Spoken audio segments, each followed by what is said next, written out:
पिछले एपिसोड में वांगचू और यूटियान के बीच में फाइट हुई थी, जिसमें कि यूटियान ज्यादा टाइम के लिए उसके सामने कुछ नहीं कर पाया था और इसीलिए वांगचू ने उसे बहुत बुरे तरीके से इंजर्ड कर दिया था। इसके बाद अगले सीन में हम देखते हैं कि उसकी हालत काफी खराब हो गई थी, इसीलिए वो अपनी हार मानने के लिए रेडी हो जाता है और फिर वांगचू से कहता है कि मैं गिव अप करता हूँ। जिसके बाद हम देखते हैं कि वांगचू भी उसे छोड़ देती है, जबकि वहीं उसके साथी अब उसकी हेल्प करने के लिए आने लगता है। वहीं हम देखते हैं कि रेफरी ने भी वांगचू को इसका विनर अनाउंस कर दिया था, लेकिन क्योंकि यूटिया ने इसके साथ में शर्त लगाया था, इसीलिए हम देखते हैं कि श्रेक एकेडमी इसमें जीत गई थी और इस तरह से वो फाइनल में एंटर कर जाते हैं। वहीं हम देखते हैं कि यूटियान के साथी उसे लेकर वहाँ से जाने लगे थे, जहाँ यूटियान वांगचू से इसके ऊपर दया दिखाने के लिए थैंक यू भी कहता है। तब इस पर वांगचू से कहती है कि तुम्हारी भी ताकत काफी अच्छी है, लेकिन वहीं हम देखते हैं कि यूटियान अपने प्रॉमिस को पूरा करना चाहता था, इसीलिए वो इसे रोकते हुए कहता है कि मैं तो इसमें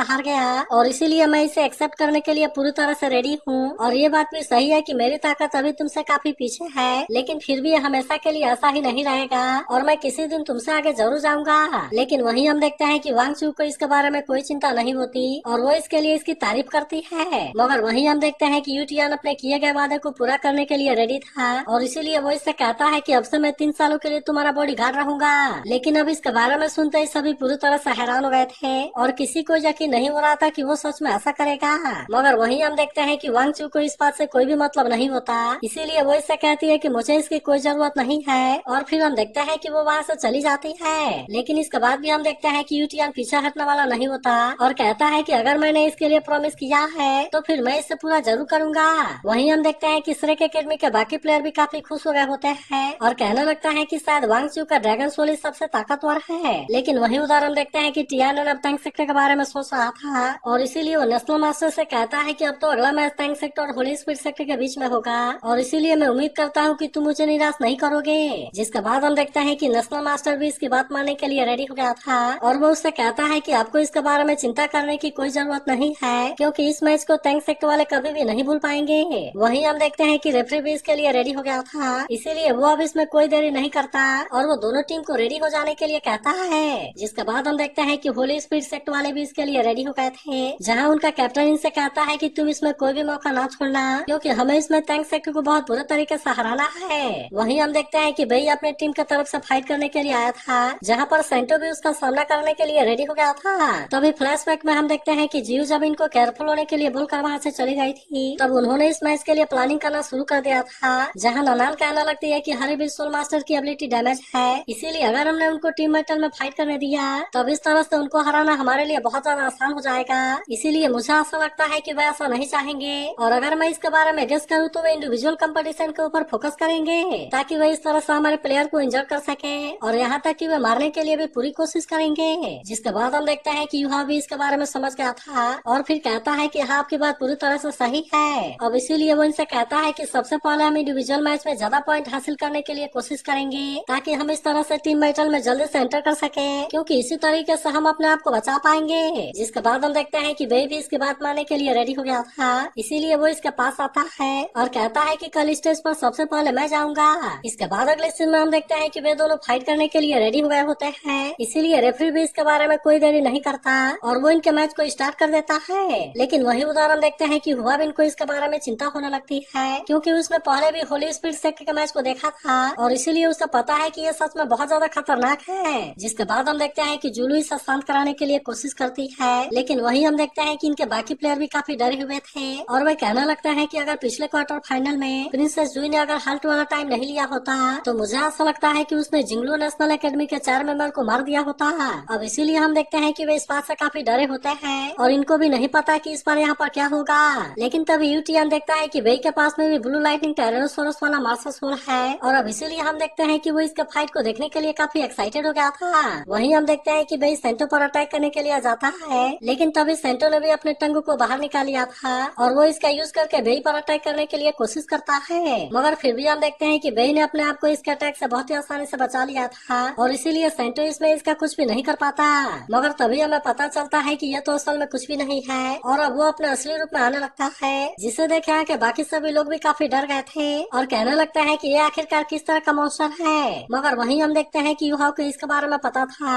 और वो कहता है कि ये तो असल में ब्रेन ईटर है, जो कि अपने टंग से ब्रेन को बहुत ही आसानी से खत्म कर सकता है। लेकिन वहीं उधर उधर हम देखते हैं कि बेई को अभी भी इसके बारे में कोई चिंता नहीं होती, इसीलिए वो अपने आप को इसके अटैक से बचाने लगता है। और हम देखते हैं कि सेंटो इसमें इसका कुछ भी नहीं कर पाता, जबकि बेई भी अपने पावर का यूज करके इसके ऊपर अटैक करने के लिए कोशिश करता है। मगर फिर भी हम देखते हैं कि सेंटो ने भी अपने आप को बहुत ही आसानी से बचा लिया था और फिर वो पीछे से इसके ऊपर अटैक करने के लिए कोशिश करता है। जिसके बाद हम देखते हैं कि बेई भी इसे रोकने के लिए कोशिश करता है, लेकिन फिर भी वो ज्यादा टाइम के लिए इसके सामने कुछ नहीं कर पाता, क्योंकि सेंटो ने अभी इसे बहुत ही आसानी से कैद कर लिया था। और फिर कहता है कि तुम्हारा ब्रेन जरूर ही डिलीशियस होगा। और इसके बाद हम देखते हैं कि वो इसके ऊपर अटैक करने के लिए भी आ जाता है, जिसे देखते ही सभी इस बात से काफी घबरा गए थे। लेकिन फिर भी हम देखते हैं कि बेई ने अपने पावर का यूज करके इसे रोक लिया था। और फिर वो मास्टर मू के बातों को याद करने लगता है, जहाँ उन्होंने इसे बताया था कि हमारा lineage master you Xiao gang से इनहेरिटेड है। और फिर हम देखते हैं कि उन्होंने इसे कोई पावर दिया था और कहा था कि अभी तुम्हारा ब्लू लाइटनिंग टायरेनोसोरस हाफ स्टेट में है। लेकिन इसके बाद हम देखते हैं कि उन्होंने इसे अपना पावर दे दिया था, जो कि असल में लाइट होली ड्रैगन का ब्लड लाइन होता है। अब इसीलिए हम देखते हैं कि बेई इस पावर का यूज करने के लिए रेडी हो गया था, जिसका वजह से सेंटो भी इसके सामने कुछ नहीं कर पाता।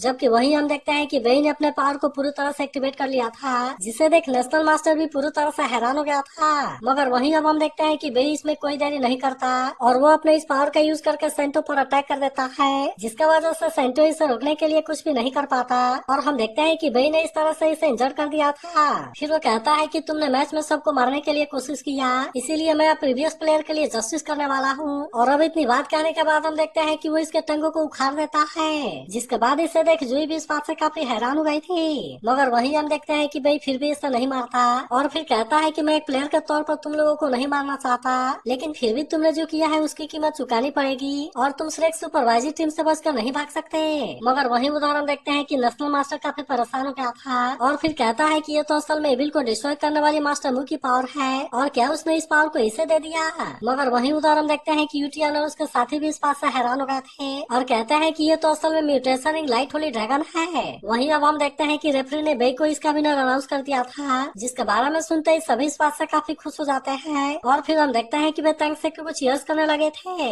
वहीं उदाहरण देखते हैं कि बेई के सभी साथी भी इस बात से काफी खुश होते हैं, जबकि वहीं एक लेडी कहने लगती है कि ये तो असल में बहुत ज्यादा पावरफुल है और इसने प्रीवियस बैटल में अपने पावर को छुपाया था। लेकिन वहीं हम देखते हैं कि होली स्पिरिट सेक्टर को अभी भी इसके बारे में कोई चिंता नहीं होती और इसीलिए वे फाइट करने के लिए अपने अगले प्लेयर को भेज देते हैं। और वहीं सियाओ लेई भी बेई के साथ में फाइट करने के लिए रेडी हो जाता है। इसके बाद हम देखते हैं कि उसने अपने डेथ स्वॉर्ड वाले पावर का यूज करके अटैक कर दिया था। मगर वहीं हम देखते हैं कि बेई को इसके बारे में कोई चिंता नहीं होती और उसने अपने पावर का यूज करके इससे बहुत आसानी से रोक लिया था। लेकिन इसके बाद हम देखते हैं कि वो भी अपने पावर का यूज करके अटैक करने के लिए रेडी हो गया था, जिसे देख सियाओ लेई भी अपने पावर से इसे रोकने के लिए कोशिश करता है। लेकिन इसके बाद भी हम देखते हैं कि वो इसके सामने कुछ नहीं कर पाता और इसीलिए बेई इसके ऊपर भारी पड़ने लगता है। लेकिन फिर भी हम देखते हैं कि सियाओ लेई इतना आसानी से हार मानने वाला नहीं होता और इसीलिए बेई जब इस बार इसके ऊपर अटैक करने के लिए आता है तब हम देखते हैं कि सियाओ लेई ने भी अपने पावर का यूज कर दिया था, जिसके वजह से बेई इस बार इसके सामने कुछ भी नहीं कर पाता और फिर हम देखते हैं कि वो इस तरह से इसके पावर में फंस गया था। तब इसे देख यूहाओ को भी इसके बारे में चिंता होने लगती है। मगर वही उदाहरण देखते हैं कि बेई को इसके बारे में कोई चिंता नहीं होती और वो अपने पावर का यूज करके इस पर अटैक करने के लिए जाता है। लेकिन तभी इसी वक्त हम देखते हैं कि सियाओ लेई ने भी अपने पावर का यूज करके इस पर अटैक कर दिया था, जिसकी वजह से बेई इस बार इसके सामने कुछ भी नहीं कर पाता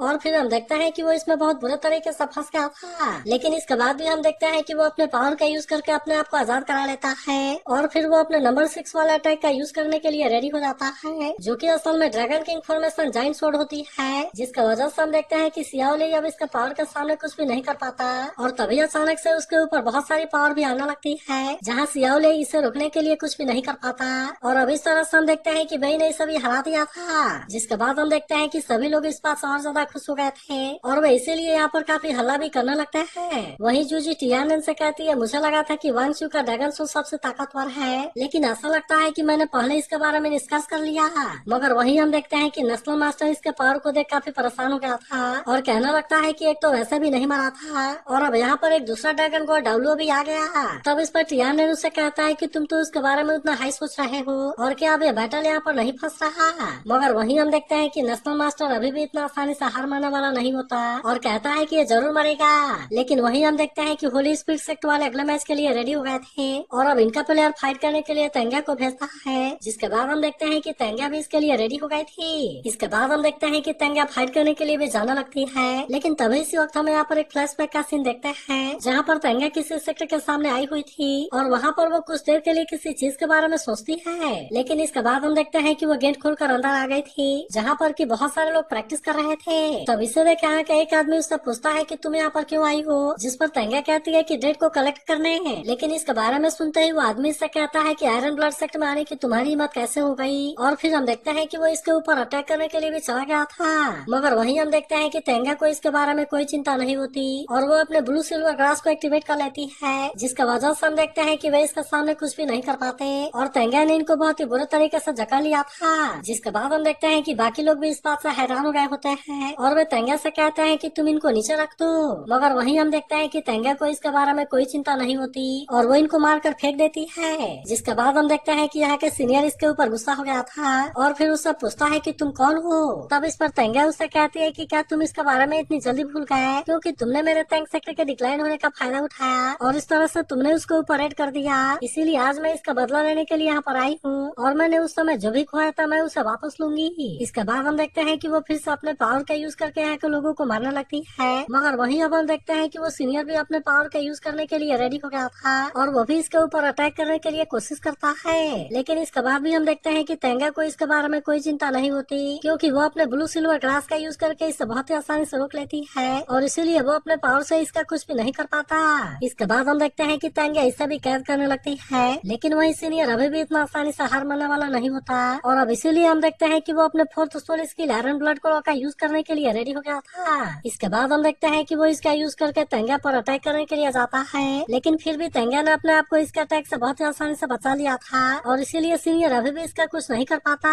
लेकिन वहीं हम देखते हैं कि वो सीनियर अभी भी इतना आसानी से हार मानने वाला नहीं होता और वो फिर से इसके ऊपर अटैक करने के लिए कोशिश करता है, लेकिन इस बार भी हम देखते हैं कि तेंगा ने अपने आप को बहुत ही आसानी से बचा लिया था और फिर वो अपने पावर का यूज करके इसे कैद भी कर लेती है, जिसका वजह से सीनियर अभी इसमें बहुत बुरे तरीके से फंस गया था। मगर इसके बाद हम देखते हैं कि वो इसे कोई भी मौका नहीं देती और तुरंत इसे बहुत बुरे तरीके से इंजर्ड कर देती है। तभी हम देखते हैं कि उस लड़के का फादर भी यहाँ पर आ गया था, लेकिन इसके बाद भी तेंगा को इसके बारे में कोई चिंता नहीं होती और कहती है कि आखिरकार तुम ही बाहर आ गए। इसके बाद हम देखते हैं कि इसका बेटा इससे हेल्प मांगने लगता है और कहता है कि फादर मुझे बचा लीजिए। जिसके बाद हम देखते हैं कि वो मास्टर तेंगा पर काफी गुस्सा हो गया था और कहता है कि अगर तुमने मेरे बेटे को मारने की हिम्मत की तो फिर मैं तुम्हें बहुत ही बुरे तरीके से मारूंगा। लेकिन इसके बाद भी हम देखते हैं कि तेंगा को किसी बात का कोई डर नहीं होता और वो तुरंत उसे इसके सामने ही मार देती है। जिसके बाद हम देखते हैं कि मास्टर ने भी गुस्से में अपने पावर को एक्टिवेट कर लिया था और अब इसका यूज करके तेंगा पर अटैक करने के लिए चला जाता है। लेकिन वहीं हम देखते हैं कि तेंगा भी पीछे हटने वाली नहीं होती, इसीलिए वो भी इसका सामना करने के लिए रेडी हो गई थी और तभी हम देखते हैं कि वो अपने किसी नीडल्स का यूज करके इसके ऊपर अटैक कर देती है। इसके बाद हम देखते हैं कि मास्टर ने तेंगा को नीचे पटक दिया था और अपने लोगों से कहता है कि तुम इसके टुकड़े कर दो। जिसके बाद हम देखते हैं कि उसके बाकी लोग भी इस पर अटैक करने के लिए जाने लगे थे, लेकिन तभी तेंगा फिर से अपने पावर का यूज करके इन पर अटैक करने लगती है, जिसका वजह से इनमें से कोई भी इसके पावर के सामने कुछ नहीं कर पाता और वे सभी इसमें बहुत बुरे तरीके से मारे जाने लगते हैं। वहीं हम देखते हैं कि अब बाकी बचे हुए लोग काफी डर गए थे और कहने लगता है कि इसका मास्टर सोल तो असल में विटेलिटी को एब्जॉर्ब कर रहा है और इसीलिए यह तो असल में कोई इविल सोल मास्टर है। मगर वहीं हम देखते हैं कि वो मास्टर अभी भी इतना आसानी से हार मानने वाला नहीं होता, इसीलिए वो अपने पावर का यूज करके अपने आप को आजाद करा लेता है और फिर हम देखते हैं कि वो अपने सिक्स्थ सोल स्किल का यूज करने के लिए जाता है, लेकिन वो असल में इस बार कुछ भी नहीं कर पाता। मगर वहीं हम देखते हैं कि तेंगा अभी से कोई भी चांस देने वाली नहीं होती, इसीलिए वो अपने पावर का यूज करके इसके ऊपर अटैक करती है और फिर इस तरह से उसने इसे कैद कर लिया था। मगर वहीं अब हम देखते हैं कि वो मास्टर इसके सामने कुछ भी नहीं कर पा रहा था और कहने लगता है कि आखिरकार ये मेरे साथ में क्या होने लगा। तब इस पर तेंगा उससे कहती है कि मैंने ड्रैगन बियर नीडल से तुम्हारे विटल पॉइंट को सील कर दिया है, जिसका वजह से अब तुम यहाँ पर कुछ भी नहीं कर सकते और अब इसीलिए तुम भी अपने बेटे के साथ में दफन होने के लिए रेडी हो जाओ। फिर हम देखते हैं कि वो इसे भी मार देती है, जिसे देखते ही बाकी लोग काफी डर गए थे और वे अपनी जान बचाने के लिए वहाँ से भागने लगते हैं। लेकिन इसके बाद भी हम देखते हैं कि तेंगा इनमें से किसी को भी छोड़ने वाली नहीं होती और कहती है कि अब तुम भी हेल में जाने के लिए रेडी हो जाओ। जिसके बाद हम देखते हैं कि इनमें से कोई भी अपने आप को बचाने के लिए कुछ नहीं कर पाता और वे सभी यहाँ पर तेंगा के हाथों बहुत बुरे तरीके से मारे जाते हैं। लेकिन तभी अचानक से हम देखते हैं कि तेंगा काफी इमोशनल हो गई थी और फिर वो कहने लगती है कि मैंने इसका बदला ले लिया। लेकिन तभी इसी वक्त हम देखते हैं कि नेशनल मास्टर भी यहाँ पर आता है और कहता है कि डार्क ब्लू के पास में इतनी डार्क सोल पावर छुपी हुई है जो कि असल में बहुत ही ज्यादा रेयर है और अब तुम्हें मेरे सेक्टर की सेंट हो जिसे कि मैं इतना सालों से खोज रहा था। लेकिन इसके बाद अगले सीन में हम देखते हैं कि तेंगा बेई के साथ में फाइट करने के लिए रेडी हो गई थी और इसीलिए वो उसके सामने जाने लगती है। मगर वहीं हम देखते हैं कि बेई इसे देख मुस्कुरा रहा था और वो भी इसके सामने जाने के लिए रेडी हो जाता है, क्योंकि वो इतने टाइम से इसे ही खोज रहा था। लेकिन वहीं उधर हम देखते हैं कि युहा बेई के बातों को याद करने लगता है, जहाँ बेई ने कहा था कि कल के मैच में मैं तेंगे से मिलूंगा, लेकिन मैं असल में इसमें पिछले बार की तरह लापरवाही नहीं करूंगा और इसीलिए मैं चाहता हूँ कि तुम इसके बारे में कोई चिंता ना करना। इसके बाद उसने युहा से कहा था, मुझे पता है कि तेंगे को कैसे बचाना है और इसीलिए मैं चाहता हूँ कि तुम मेरे ऊपर यकीन करो। जिसके बाद हम देखते हैं कि युहा भी इसके लिए मान गया था, लेकिन फिर भी उसे इन दोनों के बारे में ही चिंता होती है और इसीलिए वो कहता है कि आप दोनों सेफ तरीके से वापस आना। मगर वहीं हम देखते हैं कि तेंगा को बेई के बारे में कोई चिंता नहीं होती, इसीलिए वो इसके साथ में फाइट करने के लिए रेडी हो गई थी और फिर हम देखते हैं कि वो इसके सामने आकर भी खड़ी हो जाती है। जिसके बाद हम देखते हैं कि बेई उसे अपने बारे में याद दिलाने के लिए कोशिश करता है और फिर कहता है कि हमारा सेक्टर तो टैंक सेक्टर है और क्या तुम्हें इसके बारे में याद है। फिर हम देखते हैं कि वो उन पलों के बारे में याद करने लगता है जहाँ पर तेंगे ने युहा से अपने टैंक सेक्टर को ज्वाइन करने के लिए पूछा था। इसके अलावा कुछ टाइम के बाद उसने वांग को भी इसमें शामिल कर लिया था और फिर वो सियाओ से भी पूछा था कि क्या तुम हमें ज्वाइन करने के लिए इंटरेस्टेड हो। लेकिन फिर कुछ टाइम के बाद हम देखते हैं कि उसने बेई को गुड बाय बोल दिया था और इस तरह से वो वहाँ से चली गई थी। लेकिन वहीं अब हम देखते हैं कि तेंगा को इन बातों से कोई मतलब नहीं होता और इसीलिए वो इससे फाइट करने के लिए अपने पावर को एक्टिवेट कर लेती है। जिसके बाद हम देखते हैं कि इसे देखते ही सभी काफी हैरान हो गए थे और